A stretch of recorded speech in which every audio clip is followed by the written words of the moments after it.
This story was co-published with the Weather Channel. Norfolk, Virginia, the onestory brick firehouse at Naval Station Norfolk sits pinched between a tidal inlet and Willoughby Bay. The station houses the first responders to any emergency at the neighboring airfield. Yet when a big storm hits or the tides surge, the land surrounding it floods. Even on a sunny day this spring, with the tide out, the field beside the firehouse was filled with water. "It's not supposed to be a pond," said Joe Bouchard, a retired captain and former base commander. It is now. Naval Station Norfolk, home to the Atlantic Fleet, floods not just in heavy rains or during hurricanes. It floods when the sun is shining, too, if the tide is high or the winds are right. It floods all the time. It is an impediment to the base accomplishing its mission, Bouchard said. Once or twice a month, seawater subsumes steam lines that run along the bottom of the piers where the fleet's ships are moored. It bubbles up through storm drains and closes roads. It can actually shut down operations, or make it very difficult for people to get around, Bouchard said. Climate change poses an immediate threat to Norfolk. The seas are rising at twice the global average here, due to ocean currents and geology. Yet while the region is home to the densest collection of military facilities in the nation, the Pentagon has barely begun the hard work of adaptation. A detailed study in 2014 by the U.S. Army Engineer Research and Development Center identified about 1.5 feet of sea level rise as a tipping point for the base that would dramatically increase the risk of serious damage to infrastructure. But there is no plan to address this level of rise, which scientists expect within a few decades. The city of Norfolk, which surrounds the base, is also under siege. Sections of the main road that leads to the base become impassable several times a year. Some residents check tide charts before leaving for work or parking their cars for the night. "These guys are in a whole heap ton of trouble," said retired Rear Admiral David Titla. Before he joined Penn State's Center for Solutions to Weather and Climate Risk, Titla served as the Navy's oceanographer and navigator and led its climate change task force. "I think Norfolk is, in the long term, fighting for its existence, its very existence," Titla said. "And this is the part of climate change that I don't think most Americans have really come to grips with, that virtually every coastal city is in a fight for its existence. They just don't know it yet." While Norfolk is particularly vulnerable, rising seas are threatening hundreds of other U.S. military bases around the world. Now, under a president who has said he will pull the U.S. out of the Paris Climate Agreement and has begun reversing much of the federal government's effort to address the problem, it seems doubtful the military will begin new adaptation work. The Pentagon, which wove consideration of climate change into nearly every aspect of its operations under President Barack Obama, declined to discuss the topic for this article. Band-Aid fixes Naval Station Norfolk, which sprawls over the northwestern corner of its namesake city, was established 100 years ago on the former site of the Jamestown Exposition, at a time when the water was a foot and a half lower. It's the largest of 18 major military sites in the region, known as Hampton Roads, which is home to 1.7 million people. The area is pancake flat, and much of the base sits on landfill that's compressing, creating dips in the road here and there. Parts of the facility lie close to sea level, and many of the storm water outfalls are covered by the tides. Driving around the base in a white Lexus sedan on a bright day, Bouchard turned off the road to examine a floodgate on a tidal creek that bisects the facility. "The gate is better than nothing," he said, "but it creates a dilemma for engineers during storms. The choices are to shut it and let the creek swell because rainwater has nowhere to go, or leave it open and allow the sea to surge in. We just did Band-Aid fixes," he said, referring to the gate and other stopgap measures. Since retiring from the Navy in 2003, Bouchard has become an evangelist for adapting the area to sea level rise. He worked on an intergovernmental pilot project initiated by the Obama administration, and served briefly in the Virginia state legislature. As he toured the base, Bouchard could hardly finish a sentence without being distracted by another site prone to flooding, the road that leads to an electronics facility full of navigation equipment for the runway, ammunition depots tucked away in dense woods, parking lots along the piers. "This area floods," he said, pointing across a roughly kept field abutting officers' housing. "It floods right up to the houses. Sea levels are rising everywhere, but Norfolk has it worse. The land, pushed up by glaciers to the north thousands of years ago, is now sinking as much as an inch and a half per decade."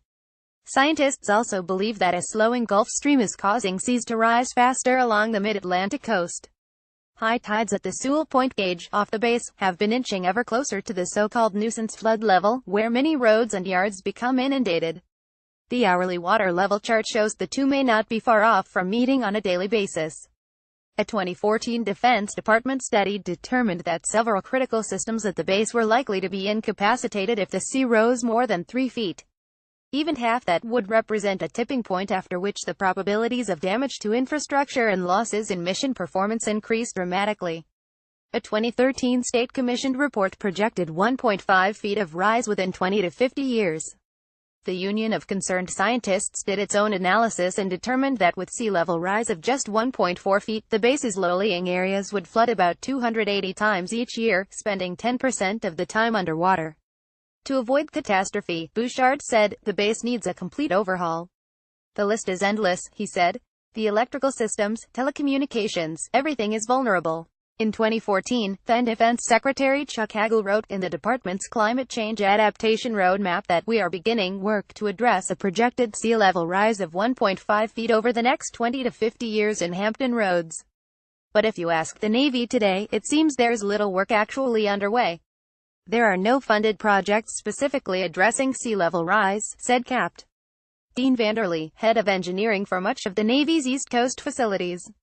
Vanderlee's carefully crafted phrase reflects the fact that while the Navy has incorporated climate adaptation into planning and operations, it rarely initiates construction primarily for that purpose.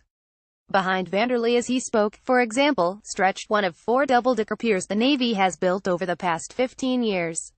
While the new design raised utility lines out of the flood zone, they were erected not to adapt to rising seas but because the old piers needed replacement. Vanderlee's team accounts for rising seas when it designs new buildings or refurbishes old ones, lifting generators out of basements, for example, or building new facilities above the floodplain. In January, the Navy published a climate change adaptation handbook to aid these efforts with detailed guidelines. The Navy is also in the midst of a joint land use study with surrounding communities examining how sea level rise may affect the area. The question is whether this as-you-fix-it method is enough. Replacement of the piers halted after automatic spending cuts went into effect in 2013. While Donald Trump has proposed tens of billions of dollars in new military spending for next year, Vanderlee said he doesn't expect money for new piers, which cost $150 million to $200 million each, for at least a few years. They're going to have to build seawalls all around the base, Bouchard said. They're going to have to rebuild the drainage system. They'll need to finish the piers.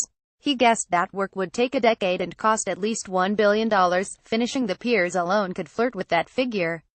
But Vanderlee, Bouchard, and several other retired Navy officers told Inside Climate News there is no specific plan to begin this work. They haven't had any money to spend, so in terms of action, no, not much in the way of action, Bouchard said. Rear Admiral Ann Phillips, who retired in 2014 and has continued to work on the issue, said Navy officials are trying to keep a low profile. I think they're afraid they'll be prohibited from doing something if they directly tie it to sea level rise or climate change, she said. They're terrified it will be defunded. Pat Rios, who held Vanderlee's position until retiring last year, said the Navy is beginning to address the threat. We're doing the best we can with what we've got. We are assuming some risks, but we all take risks every day, he said. While he thinks the risk is acceptable for now, it would only take one hurricane to change the calculus. That storm could come someday in the future and could cause magnified damage, and then we would be filled with a lot of regrets with the risks that we took. About Face on Climate in 2008, Congress asked the Defense Department to assess its climate risks, prompting the Pentagon to include the issue in the 2010 Quadrennial Defense Review. In the ensuing years, President Obama issued several executive orders and memoranda that further entrenched consideration of climate change into nearly every aspect of the department's operations, from planning and deployment to facilities maintenance and construction. As early as 2008, the military identified 30 facilities that were experiencing increased risk from sea level rise. More recently, it's been assessing the threat to each of its more than 7,000 bases and other sites worldwide. Last year, the department's Environmental Research Program published a technical assessment that presented sea level rise scenarios for 1,774 military sites. We can no longer just assume that the basic infrastructure that supports our military and has for centuries is going to be there in the future, said retired Vice ADM Dennis McGinn, who was Assistant Secretary of the Navy for Energy, Installations and Environment under Obama. Many of the department's findings are classified, but the Union of Concerned Scientists last year assessed the impacts of sea level rise on 18 military facilities on the Atlantic and Gulf coasts. It considered two scenarios, one that assumed a rise of 3.7 feet by 2100 and another with 6.3 feet, and determined that in both cases all but two of the facilities would suffer more than 100 floods per year in low-lying areas by 2050. By 2100, in the 6.3-foot scenario, 8 of the sites would see more than half their land flooded on a daily basis. Naval Air Station Key West, the worst hit, would be almost entirely submerged by high tides. In March, Trump rescinded a series of Obama-era actions on climate, including at least 2 that applied to the Defense Department. While the change does not prohibit the department from continuing climate-related work, it removes many requirements. Congress may continue to press the military on sea level rise, however. In July, the House approved an amendment to the Defense Authorization Bill that states climate change is a direct threat to the national security of the United States, and that military installations must be able to effectively prepare to mitigate climate damage to infrastructure. The amendment would require the department to issue a report within a year on the vulnerabilities to its facilities. The language now has to clear a conference committee with the Senate, which passed its own version of the bill in September without any climate amendments. During his July confirmation hearing, Richard Spencer, Trump's pick for Navy Secretary, responded to questioning by saying he was totally aware of the rising water issue and promised to prepare the branch for climate change. Sen. Tim Kaine, a Virginia Democrat who sits on the Senate Armed Services Committee, said he thinks military leaders will continue working on climate change despite Trump's resistance. But he said Congress hasn't provided enough funding, and the current political climate won't help. It's not going to be easy, he said, protecting the city. Even if the Norfolk base got all the money it needed, and hoisted everything out of the floodplain, it would be worthless if the surrounding cities weren't protected too. Just to the south, on the far side of Lafayette River, a tiny corner of Norfolk's Larchmont Edgewater neighborhood shows how difficult that will be. The area is home to many military families and is bisected by Hampton Boulevard, the main route between downtown and the naval station. Beginning in 2010, the city gave in to the relentless creep of the water by converting a tiny park at the end of a finger-shaped inlet into a wetland. The project also raised a stretch of road that runs along the park. All told, the work cost $1.25 million. It worked, and on a drizzly May morning with a full moon high tide, the new road was clear. But the elevated section is only 5 houses long. Where the road curves along the sides of the inlet, the river had spilled over its banks, reaching past the street, and up to the front lawn of a small brick house. Dark green wetland plants sprouted in the lawn. Just to the right, a nearly identical home sat jacked up on cinder blocks, the main floor at eye level, raised 3 feet above the base flood elevation, a requirement for any new construction. Along its 144 miles of shoreline, Norfolk has to raise homes and roads, revamp drainage systems, build seawalls, and replace concrete bulkheads with living shorelines and earthen berms. And these are not projects for later in the century. It's a now problem, said Skip Stiles, who runs a nonprofit called Wetlands Watch and is a leading advocate of adaptation in the region. Norfolk is trying to embrace its extreme vulnerability as an opportunity to become the Silicon Valley of sea level rise, said George Homewood, its planning director, whose business card is stamped with the city's mermaid mascot. Norfolk received $120 million in federal funding last year to reshape another vulnerable neighborhood by elevating roads and erecting berms and floodwalls. The city's plans are laid out in Vision 2100, a document that describes how Norfolk can adapt over the next century. It divides the city into 4 zones, with a red zone of high risk and high value, including all of downtown and the naval base, where expensive fixes like seawalls are needed. Part of downtown is already protected by a barrier erected after a storm flooded the area in 1962. Much of the city's shoreline, including Larchmont Edgewater, falls in a yellow zone, where Norfolk cannot afford such expensive projects and will instead hope for a mix of innovation, private funding and, ultimately, planned abandonment. The city says a rise of 2.6 feet would flood about 5% of its land on a daily basis and place nearly half of Norfolk in a high-risk flood zone. Most projections say such a rise will come sometime in the second half of this century. And it won't stop there. The numbers we're playing with are 3 meters in 100 years, Homewood said.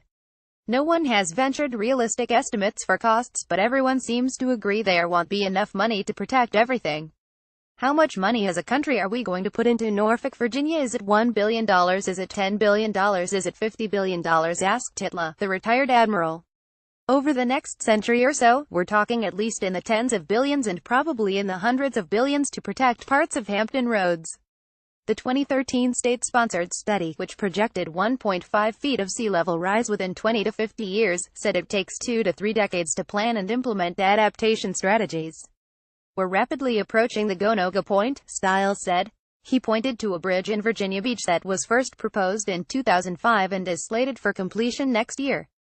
That's 13 years for a 4-lane bridge. So if we don't start pretty soon thinking about adding additional margins of safety, the ribbon cutting on the decisions we're making today will be done in 15 or 20 years, and the water will be X feet higher. At high tide, Stiles drove to the Hague, a crescent-shaped inlet where the Elizabeth River enters one of Norfolk's historic neighborhoods.